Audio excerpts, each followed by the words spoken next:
So a little while ago, I made a video where I said that the most hated character in all of Warhammer 40K was Lucius the Eternal.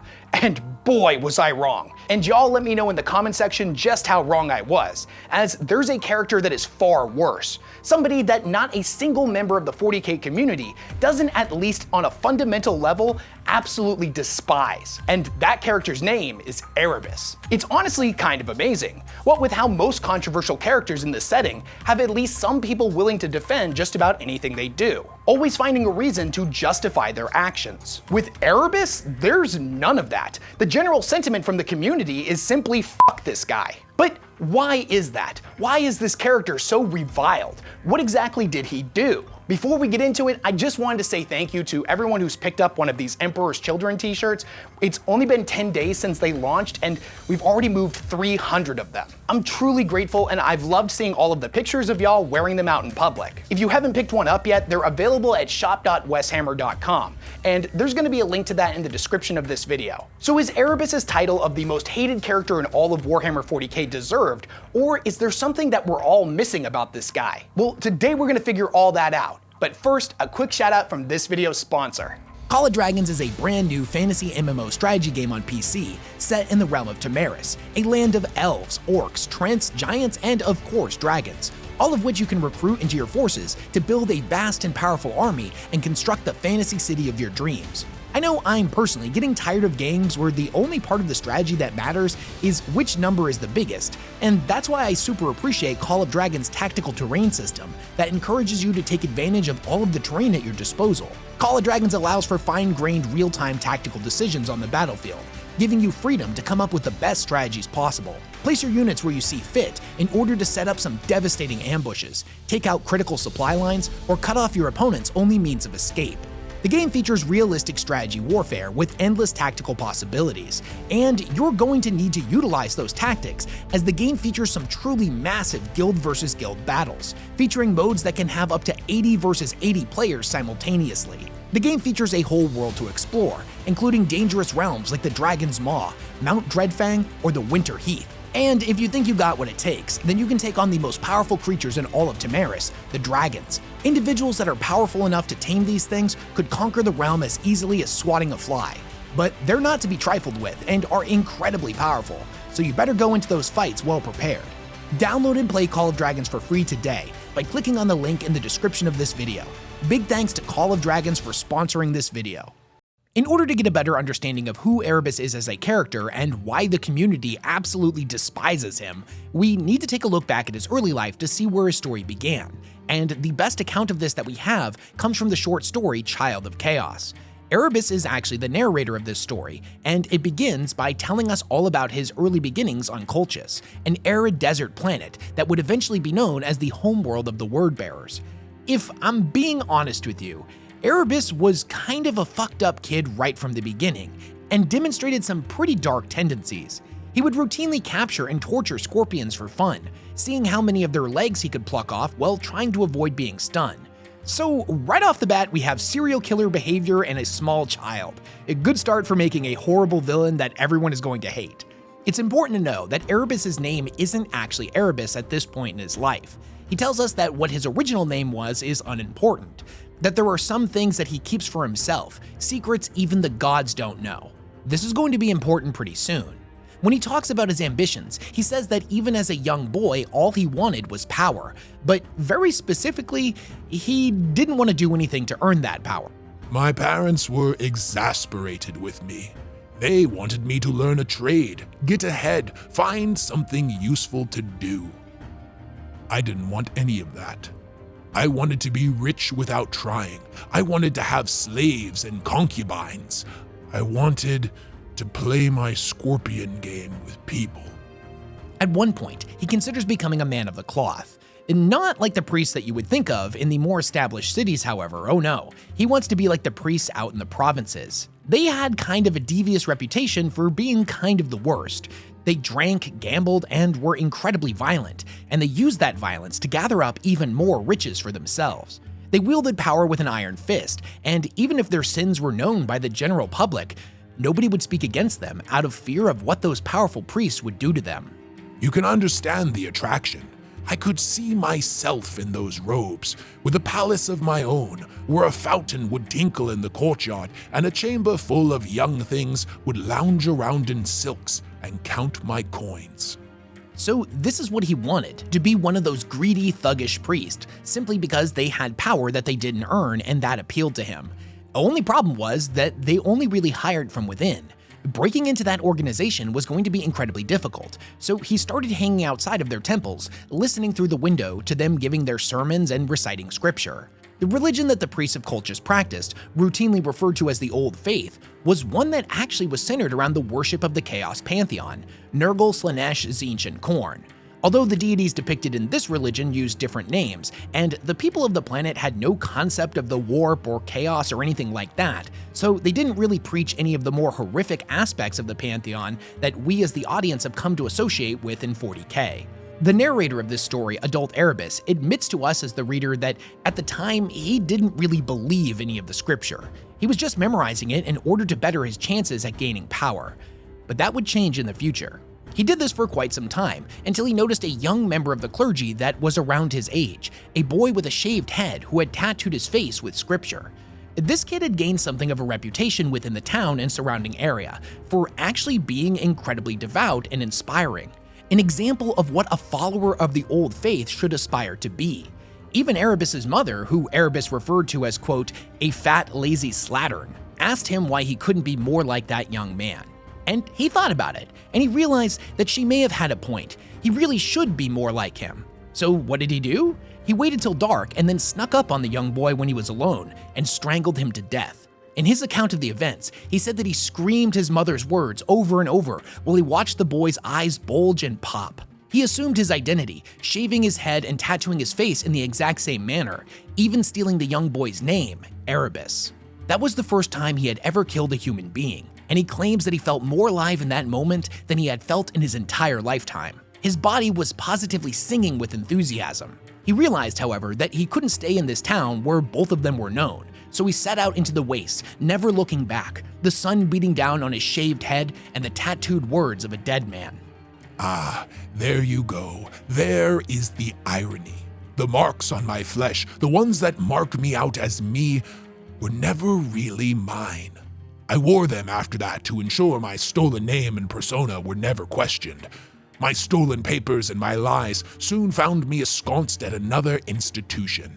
I studied as little of the genuine theology as I could, but was assiduous in observing the more worldly paths of power. I saw how the priests maintained discipline within the great cathedrals. I saw how fear and ecstasy could cow an entire population. I saw how a whispered word was more powerful than a shouted oration. At least a lot of the time. So at this point, Erebus has fully embedded himself into the church as one of its rising stars, wearing a dead man's name and face, one that was far away from his hometown, the greedy priests he had hoped to emulate, and other people that would recognize him. At first, this was all just lies and secrecy. He didn't actually believe any of the stuff that he was studying in their old holy books. His fundamental purpose was just to enrich himself by doing as little as possible. But then something strange started to happen. He found himself actually studying the scripture out of morbid curiosity, rather than just to escape the scorn of the more esteemed members of the church. And the more he read, he started to actually believe a lot of it. More so, he found meaning in the space between words, in the unspoken hidden truth beneath the text. This is when chaos began to worm its way inside of his soul, and the more he studied, the more he learned about his faith, the more he quickly began to realize that being a devout holy man, a spreader of the word, may actually be his calling. He might actually be someone that was quite good at this. He says at one point that whenever he looked at his own reflection, it always seemed distorted, like it was fractured into 4 separate parts. He realized that there was something out there, some kind of force or entity that used the church on Colchis as its plaything, some primordial force of immense power. Erebus realized that he could do a lot of great work for them, whoever they were, and potentially gain some of that power for himself. One day, rumors began to spread that a prophet had emerged from out of nowhere and was leading an army across the deserts of this world, hoping to dismantle all of its religious institutions and rebuild them in a new image. This was Lorgar Aurelian, one of the Emperor's 20 sons and the man who would become the Primarch of the Word Bearers. Now, although all of the other priests were completely freaked out by this invader, Erebus states that he wasn't worried. In fact, the way he saw it, this holy man, this prophet, was somebody of immense stature and power, a man blessed with the very thing he wanted since his early childhood. This Primarch was simply a much larger scorpion in which to torture. He knew he would have to do everything he could to get as close to this prophet as possible. Eventually, Lorgar would come to his town, and with it came the destruction of the old faith. Well, at least on the surface, and many of the existing priests that still clung to their old beliefs, Erebus included, would just end up going underground, continuing to worship the old ways and making silent sacrifices in the shadows. What ended up replacing these churches was an early form of emperor worship, as Lorgar had had visions of the coming of the master of mankind and believed him to be the one true god. Erebus was fascinated by this idea, as what bigger scorpion could there possibly be than a living god? We knew, of course, that he would come soon after that. The prophet kept telling us, and every augur and flesh sacrifice screamed it out. I wanted to see this master of mankind so very much, since I knew more than most what it would mean for the universe. I wanted to witness the creature I was destined to bring low. I wanted to see him dragged before me like a lowing ox before the sickle knife. I was never ever taken in by him, not like so many who afterwards claimed that they had somehow been wronged or misled. I knew right from the start. I knew before he even set a foot on my dry as bones homeworld. I knew all this because I've never aspired to be anything other than what I am. An eavesdropper, a sneak, a fertile soakaway for lies and poison. Judge me if you will, and plenty do, but we all have our places within this far from ideal creation. Eventually, the Emperor would come to Colchis, and with that, he would make Lorgar the Primarch of the Wordbearers Legion, as Lorgar had been raised in the church and brought up to be a priest by his adopted father figure Corferon, and faith was intrinsic to his identity. Lorgar would bolster the Legion's ranks by recruiting holy men from Colchis, Erebus being one such individual. These holy men would end up being turned into brand new Space Marines. He mentions in his account that after being transformed into a full-blown Astartes, again, more power that he didn't have to earn, he briefly considers the Emperor's vision, a human empire removed from spiritualism and superstition, one that placed its faith fully in the hands of science. He was appalled by this notion, and took to his scripture of the old faith, or, we can honestly just call it what it was, chaos worship, far more seriously. And he wasn't alone, as many of the word-bearers that were taken from Colchis had something of an identity crisis with their faith, being split between the old ways and this new form of emperor worship that Lorgar had initiated. Those that clung tightly to the old ways had to move carefully in the shadows into positions of authority. Erebus was able to do this better than any other, as he ended up as one of Lorgar's two hands aside Corferon. So here we are, Erebus has become a Space Marine, one that has worked his way all the way up through the ranks of the Wordbearers and gained an enormous amount of influence and power. What was he thinking at this point? What was going through his mind? Well, in examining what the Emperor was trying to do and what the Wordbearers were being tasked to do in the Great Crusade, bringing an enormous amount of violence to human worlds across the galaxy in order to bring them into compliance and thus unite all of mankind under the Emperor's secular vision, the old faith was in trouble. The Pantheon was at risk of being destroyed, something that Erebus could not allow.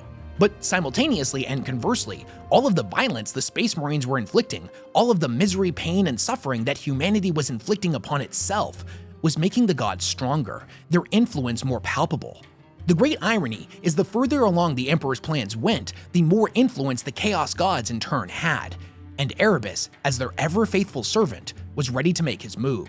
Eventually, the Word-Bearer's path of conquest would bring them to the planet of Davin, a barbaric kingdom that was plagued with constant fighting, and the human population had grown larger and more unhinged than human worlds they had encountered in the past.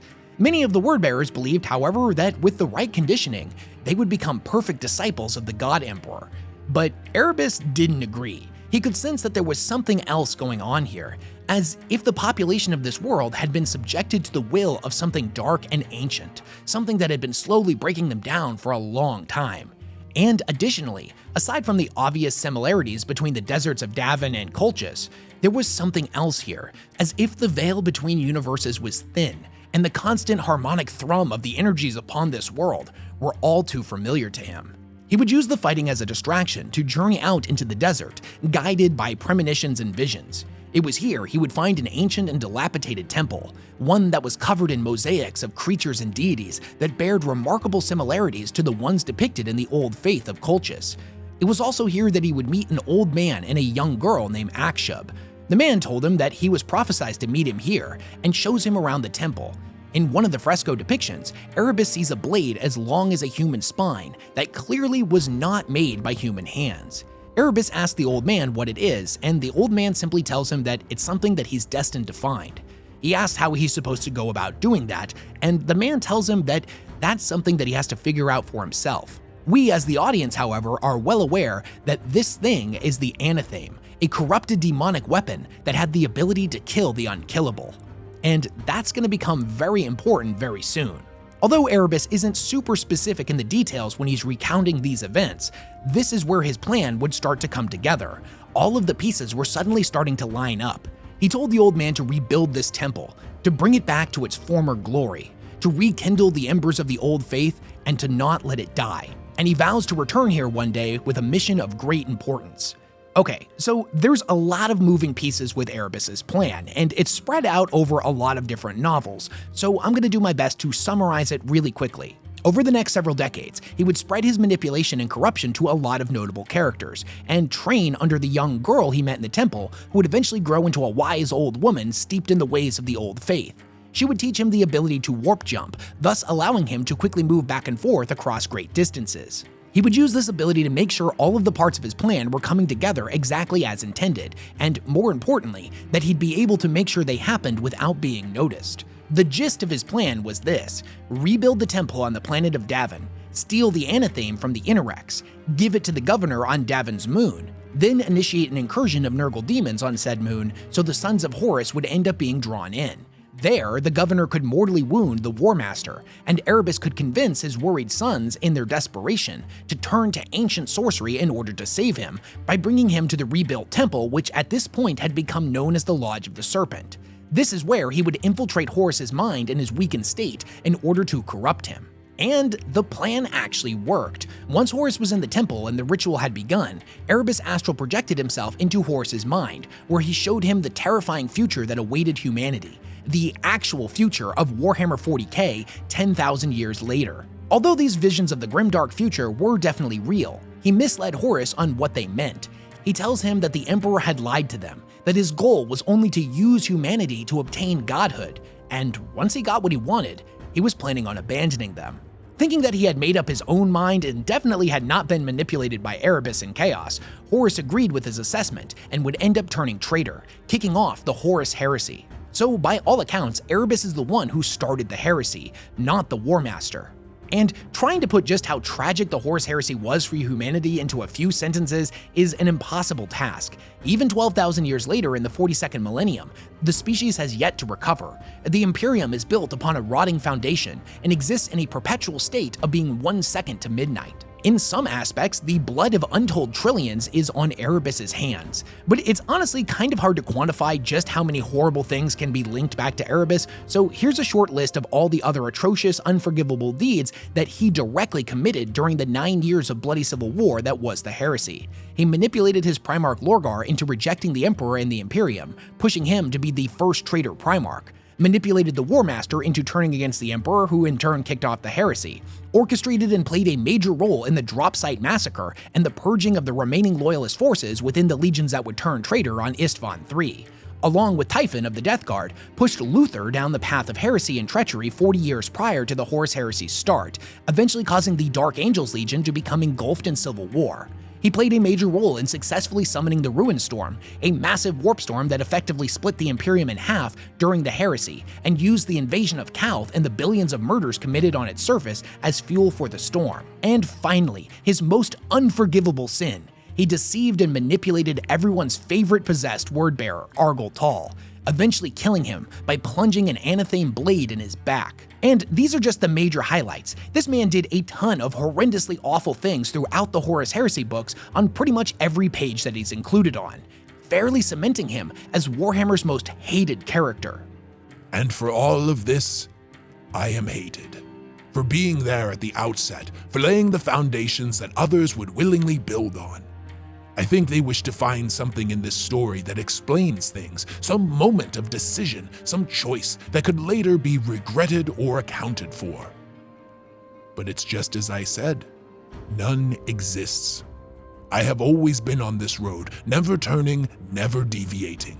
For now, though, I am content. I am loathed by those I betrayed and loathed by those I guided into betrayal. I have brought a war master to the truth and cracked the galaxy's vaults to speed his armies. I have burned worlds and been burned by them, and who thanks me for this? This rebellion does not even bear my name. It bears the title of the scorpion I stayed closest to, the most dangerous of the breed who will ever live. They hate me, not because of what I am, but because of what they were. They hate me because they turned and I did not.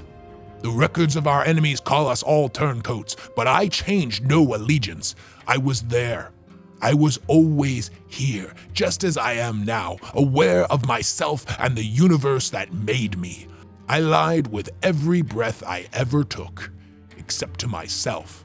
That is purity of a kind, and something that no other soul in this grand armada of renegades can boast. I have been stung before, and I always come back for more poison. I'm still the boy in the shadows of Colchis, pulling on the garrote strings and feeling my blood pump. I took this face from another man once, to become what I wanted to be. Now, it is my reminder that all despots are fragile, and the hand of destiny will always be despised. I was there at the start. I was there before we even had names for all the things we're doing now.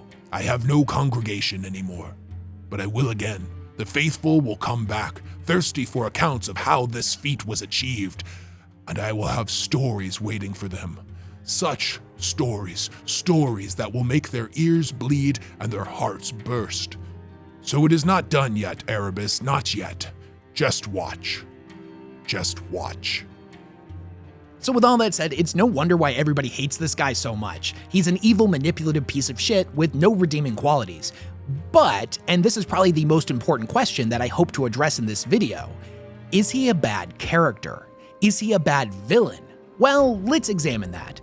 In my personal opinion, out of all of the franchises that I tend to enjoy, Warhammer 40K has the best and most amazingly well-written villains. Every single one of them being written in such a way that no matter how evil they are, no matter how many horrendous and unforgivable acts they commit, you can always find something about them that you sympathize with. There's always something, even if it's just a tiny little piece of their character, that you can relate to, that you find charming, or in some instances, motivations that you actually agree with, even if the notion that you're agreeing with a monster leaves you feeling deeply unsettled. Angron is one such example. He's one of the most brutal and barbaric Primarchs, a man that before turning traitor would routinely butcher his own sons for their perceived failures. But he also had an incredibly tragic upbringing, being taken as a slave and forced to be a gladiator, having the butcher's nails shoved into his head, things that caused him to feel pain whenever he wasn't fighting. And when the Emperor finally found him, Angron wanted nothing to do with the Great Crusade. He simply wanted to die with his brothers and sisters fighting their former slave masters. But the Emperor didn't care and abducted him in his final battle. Later, when he spoke to his brother Leman Russ about the Emperor, he said that he believed their father was no better than the slave masters of New Syria, that what the Space Marines were doing wasn't liberating humanity, but shackling them, enslaving the populations of sovereign kingdoms to the Emperor's will. Another great example is Conrad Kurz, one of 40K's most sadistic and vile villains, a Primarch that truly enjoyed torturing the weak.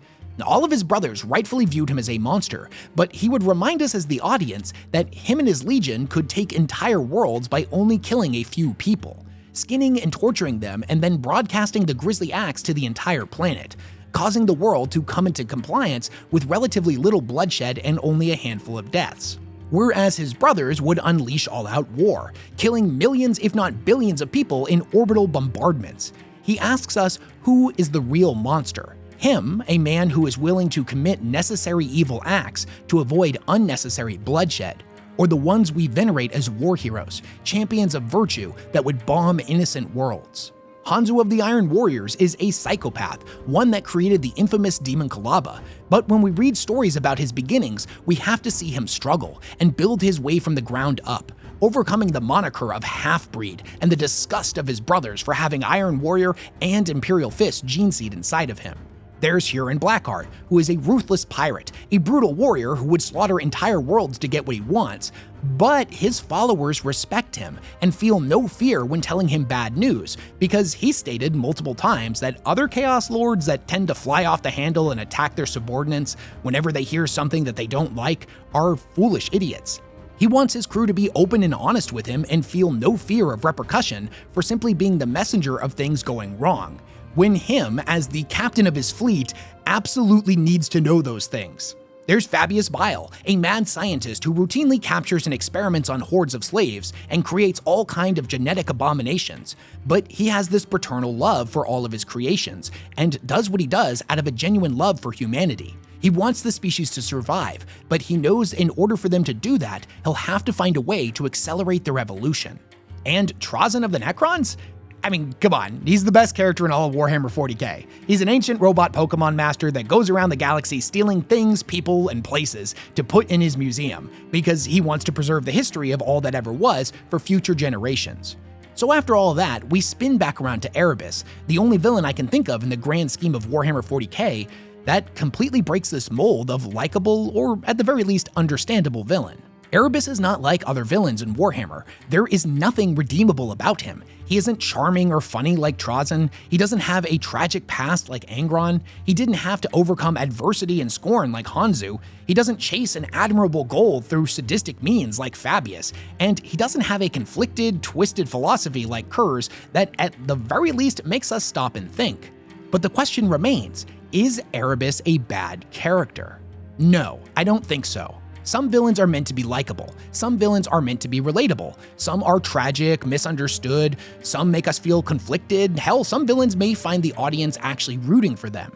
Erebus and characters like him fall into an archetype known as the hateable villain that exists solely to be hated, and he does his job incredibly well. Erebus is just evil for the sake of being evil. What are his motivations? That he's an evil piece of shit and wants to see everything burn. He's motivated by greed, a lust for power, to tear down everything that ever was and willingly act as a pawn for something that he knows is awful and will be the death of his species and potentially the end of everything.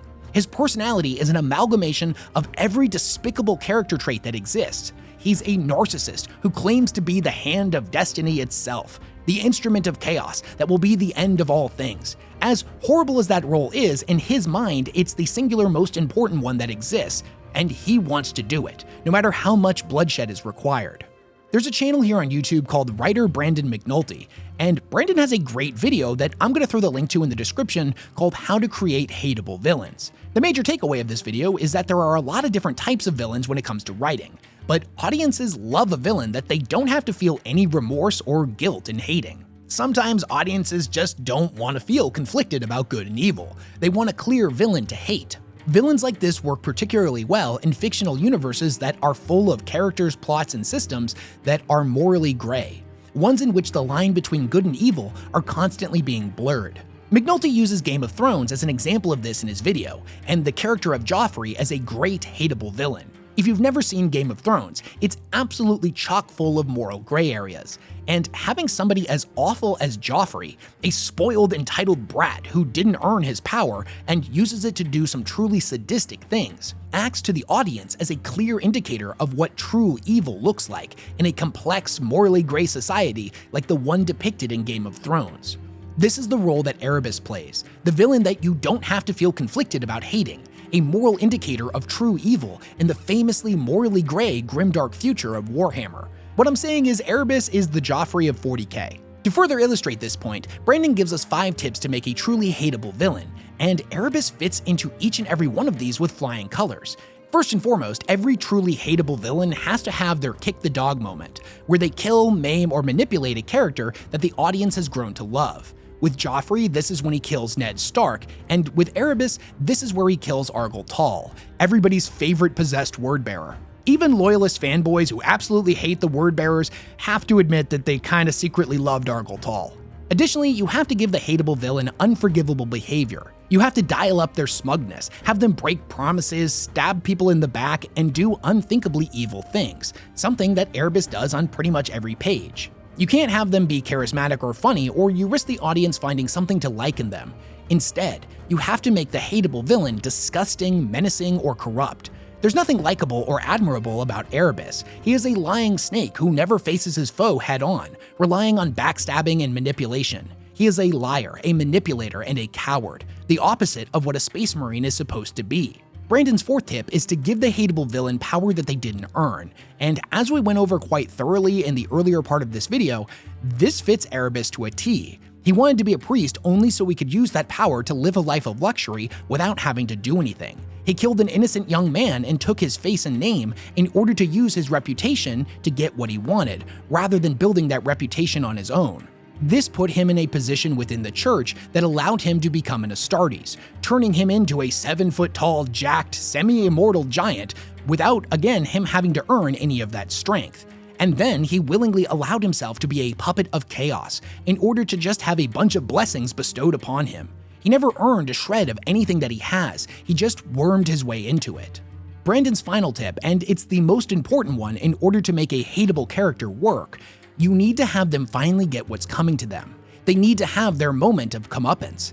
This is the moment where all of the hate that you've generated within your audience for this character finally pays off. You've done it. You've constructed the most hateable, narcissistic, monstrous, irredeemable POS villain the world has ever seen. Your audience is literally fuming every time they're on screen. They're like a powder keg, ready to explode. And you give them that satisfying payoff for sticking with it. You see the character get killed in the most horrific way possible, all of their plans backfire on them, and they see all of their horrible worldviews collapse in on themselves. They die knowing that they were wrong, that they weren't the living god they thought they were. They were weak and misguided, and now they will finally pay for their crimes. This never happens with Erebus, and it's a glaring flaw in my argument that he's actually a good character. Sure, we see Karn beat the ever-living shit out of him in Betrayer when he finds out that he killed Argel Tal, but right before he can finish the job, the coward teleports away. And sure, we see him fail to corrupt Sanguinius in Fear to Tread, blaming Horus for disrupting his plans, the War Master in turn mutilating his face as punishment for his insolence. But these couple of events are not nearly enough for the audience who has had to suffer this absolute monster over the course of some 80 novels in the Horus Heresy storyline. What makes this even more unsatisfying is even though we know that the Horus Heresy has a few more books left in it, at its core, it's a prequel, and Erebus isn't going to die. He's very much alive in the 42nd millennium. But maybe that was the point. Maybe in the grim darkness of the far future, sometimes the bad guy gets away. Maybe 40K is a miserable, uncaring, and unforgiving universe, and that anger we feel when we read about this character and know that he never gets punished for his actions, maybe that's the entire point. But I gotta admit, even sitting here in my studio and reading the script that I wrote for this video, trying to justify the author's decisions to let him live, I feel pretty fucking unsatisfied. But what do you guys think? Do you like Erebus as a character, or do you absolutely hate him? Do you love to hate him, or do you just hate him? Who's your favorite villain in Warhammer 40K and why? And who's a villain that you think is super overrated? Let me know all of your thoughts in the comment section down below. As you all know, I'm a huge fan of good villains, especially over-the-top cartoonish ones, so video topics like this are always fun to think about for me. Anyways, that's all I had to say on this particular topic. I think Erebus is a good character. I think the fact that everybody hates him as much as they do means that the authors were successful in creating a hateable villain archetype. So yep, that's all I have. Big thanks to everyone who supports the work that I do, and I will catch you all in the next one.